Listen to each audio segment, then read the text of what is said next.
Hey everybody, Che here. You may know me from TikTok, where I have been putting out videos since 2020, mostly centered around indigenous comedy, education, scary stories, a multitude of reasons. And I know you're asking yourself one question right now. Where the f*** am I? Why am I here? Well, I'm gonna tell you why I'm here. I can't tell you why you're here, but here's why I'm here. You know, there's a few reasons why I've decided to post here on YouTube rather than on TikTok or on Instagram or Facebook or any other short form platforms that I've been on for all these years. And I'm gonna give you 3 big reasons why. Number 1, I need a change. You know, I have been going hard on TikTok for the past 4-ish years. I started back in 2020, making the short films, the short form content on TikTok.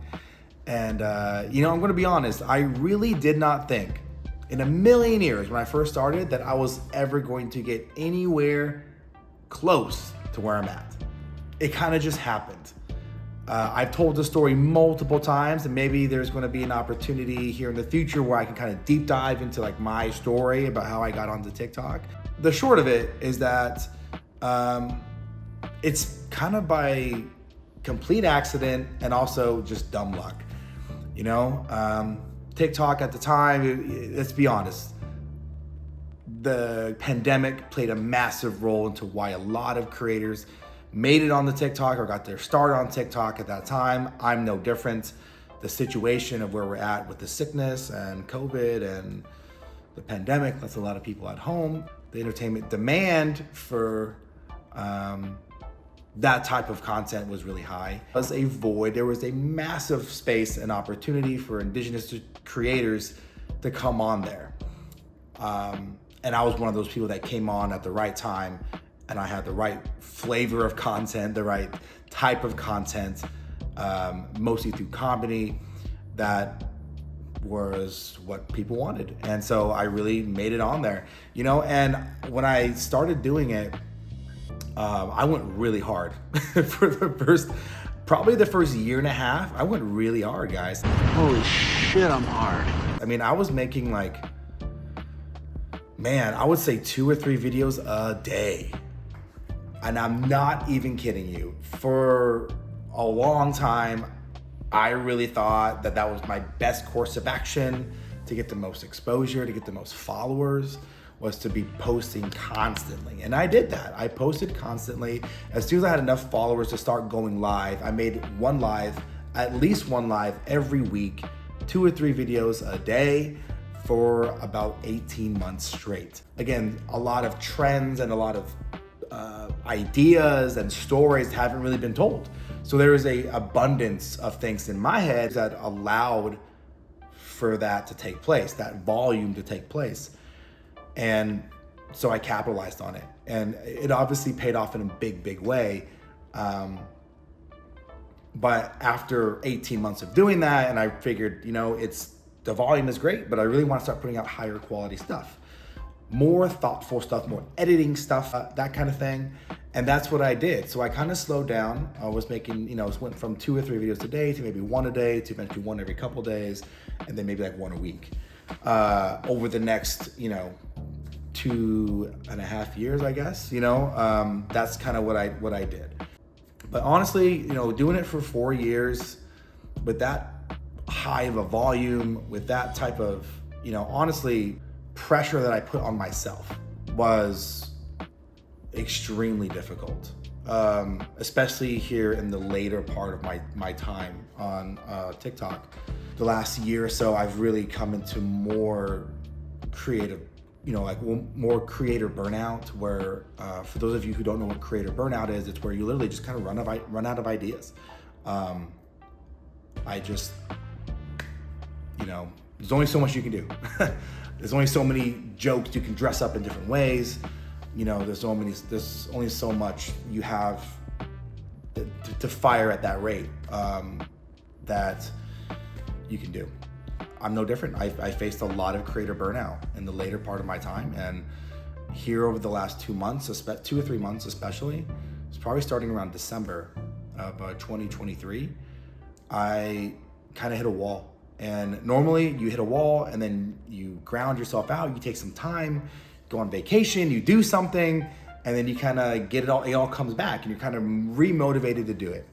And I just, for some reason, that engine just never really got going again. Not to say that I can't get it going again. I just think that, I just think that for some reason, it isn't a lack of ability, but maybe a lack of wanting to, So I feel like I just need a change. So I decided that I think a great way to re-energize myself is to let kind of people in the door, per se, kind of behind the scenes of who I am, not only as from the entertainment creator side of who I am, which you guys all know, the end product, but also talk about who I am, get more personal, longer form dialogue based content. And I really think that that's something that I want to do, something I've always wanted to do. That's the first reason. Second reason, and honestly, this is the straw that broke the camel's back for me. Because again, I'd already kind of been on this kind of weird, like I can't seem to get anything together anymore, creatively speaking. And so this is the big one for me. Monetization, payout of TikTok. For those people who are not in the United States, we have the Creators Fund. We have creator rights that allow these platforms to actually pay their creators for content. I was a part of that for TikTok for the last 3-ish years. I was on the TikTok Creator Fund initially, and then they launched the Creativity Beta program through TikTok, which was amazing, by the way. And then more recently, they took it out of the beta phase and made it available to more readily available for other creators. Now it's known as just the Creativity Program. To kind of break that down a little bit, there's a few key differences between the two, the Creators Fund and the Creativity Fund. The Creators Fund is based off of just sheerly views. And TikTok would pay you a certain amount of money for every 1,000 views or 10,000 views or whatever. And it was pretty low. That's, especially when you compare it to what Instagram was paying you for a while and what Facebook pays you and now what YouTube pays you for shorts. It's the lowest of all of them. Probably because TikTok is the largest short form platform in the world. They kind of can't afford it. But they were paying you kind of cents on the dollar. You might get like 5 cents or 2 cents for every 1,000 or 10,000 views or something like that. It wasn't a whole lot. The Creativity Beta program, when they had launched that earlier last year, was much better. But there are also some key differences. The Creators Fund would pay you for any video, regardless of length or content. It doesn't matter. It was based sheerly on views. The Creativity Beta program, when they initially launched it, had a few stipulations. The Creators Fund, you only needed 1,000 followers and needed to stay active on the app, whereas the Creativity Beta program, you had a minimum requirement of 100,000 followers, and you needed to stay active, and you need to get average like over 1 million views a month or something like that. It was a much more strenuous, but they paid you a lot more. So they were paying you upwards of close to $2 for every 1,000 or 10,000 views, where again, the Creators Fund was only paying you a couple cents. So you can imagine the amount that changed in the payout for people who are part of the Creativity Beta program as in comparison to the Creators Fund. And another key difference, I forgot to mention this, another key difference is that the Creativity Beta program, your videos had to be over a minute long, and it was more subjected to copyright review. So they were a little stricter on what you can get away with, and it need to be over a minute at least. And for anyone who exists on TikTok, they will tell you that getting anyone's attention on that platform for over 60 seconds is a challenge. It's much harder to do. So it required you to be a bit better at capturing and holding someone's attention. And again, I had been on both programs for a while, no problems, until this month. Nothing has changed. I haven't changed any of my information on TikTok. I haven't changed any of my information on my financial establishments. I haven't changed nothing on there. but I randomly got a message on the day I was supposed to get paid out that my payout for the creativity fund was declined. Now, I didn't know why it was declined. I just knew that it was declined. It didn't tell me any explanation. There's no explanation as to why. It just didn't pay me. I thought maybe there was a glitch somewhere. Maybe I messed with the settings. I didn't realize that I did. I reviewed everything. I went through everything. I researched it in depth, and I still don't know why they haven't paid me. I had written multiple tickets to TikTok asking, hey, why am I not getting paid? And all they come back with is, we will reach out to you with further information, but we have received your message or something like that. So writing multiple tickets, the thing about TikTok is when you write them, you don't really ever talk to a person. It's always an automated message. So you really are left in the dark as far as like what it is they are actually doing to correct the problem. But to this day, it has not been corrected. Despite me creating and routing my funds to a totally different financial establishment, creating different profiles. At one point, they even sent me a compliance form to fill out saying they just sent me that saying, fill this out and we'll pay you out in 72 hours. So I filled it out. The first time I filled it out, it glitched out. It wouldn't even let me fill everything, like it wouldn't respond. Had to restart my entire phone, reload the app. I did everything to get it going again. And I actually got the form to fill out in its entirety, but when I pressed submit, it just brought me back to the beginning. So I tried filling it out 2 more times and the same thing happened. So I thought maybe it doesn't tell you it's submitted, it just goes and that's the end of it. Either way, I got 72 hours and it's been 2 hours since I got this message, so it's gonna be okay, right? Wrong. Not okay, because within 2 hours after I filled it out the first time, or thought I did, they came back and said, your funds have been on hold because of whatever reason. So TikTok is now holding my funds hostage. Cast it into the fire!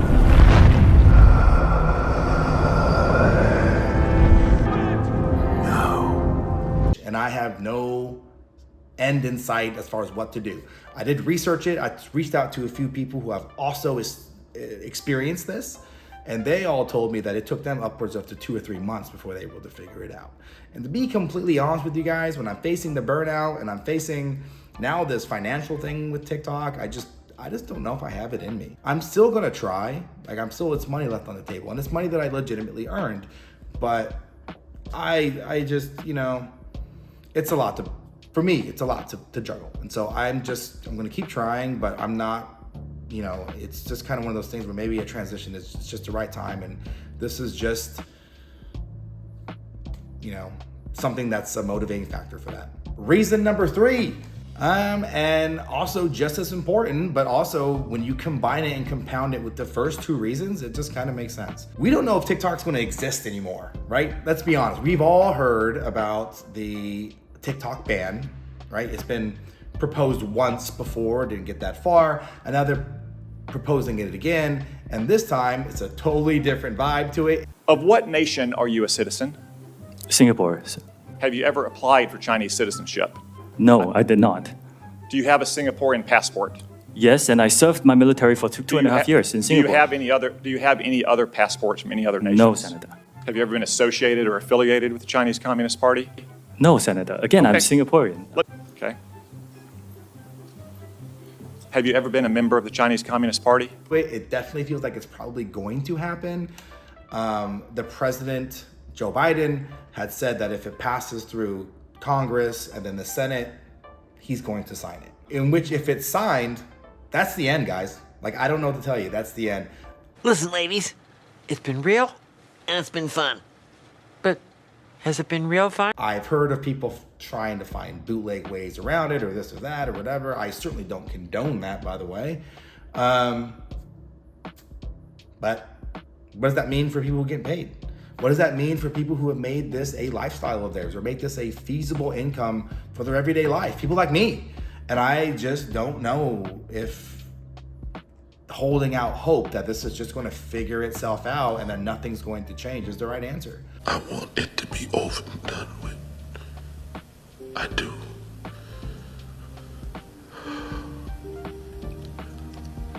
I'm tired, boss. I know there's a chance that they might, if it passes and it gives ByteDance 6 months to sell, that they might actually sell. They might do it. But, the United States only makes up 10% of their market. And I just don't know if 10%, reeling from that 10% is enough for them to get rid of the world's largest app. I don't know. And honestly, probably not.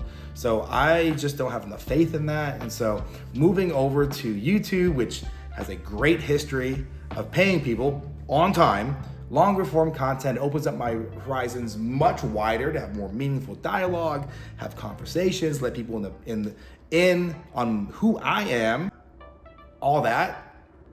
And the fact that it's not going away are probably the 3 biggest reasons. So that's why I am here. So I know that's a lengthy explanation. I appreciate you watching the video. And I apologize for the nothingness. I just am getting started. But I do promise you this. I am going to try to deliver the best possible content I can for all of you.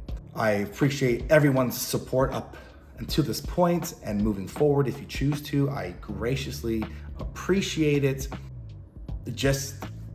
I don't quite understand or know what's going to happen with me personally on this app or where I'm going to go on YouTube, but I do promise you this, it's going to be a lot of fun. There's going to be some great conversations that are going to be had, and I want to do something different, nothing against people who are dedicating strictly to indigenous spaces or strictly to activism things or cultural things or this or that. And don't get me wrong, I'm definitely going to do that. Don't you even know how to be a real Indian? I guess I'll have to teach you then, ain't it? But I do want to make this more of a crossroads. I want to make this a crossroads for indigenous and non-indigenous people alike. And I want to be able to create a new environment. One of the great things about being a creator, an indigenous creator on the level that I'm at, is that I'm well connected with so many people, guys. I've met so many cool people, all the big names. I promise I probably have crossed paths with them, talked to them, or maintain a current relationship with them. And I want to be able to bring those people to you as those veteran folks of us who have been on that app as indigenous creators. I want to be able to have more of a podcast kind of feel, be able to bring those people, have these conversations. And I think it's going to be a lot of fun. Especially when we have these shared experiences as being creators on this app or being whatever you want to call us. I don't really consider myself an influencer per se. I've always considered myself a creator, but maybe that'll change. I don't know. We will see. But I appreciate it, guys. Make sure to like and subscribe to this video, and I will see you all very shortly.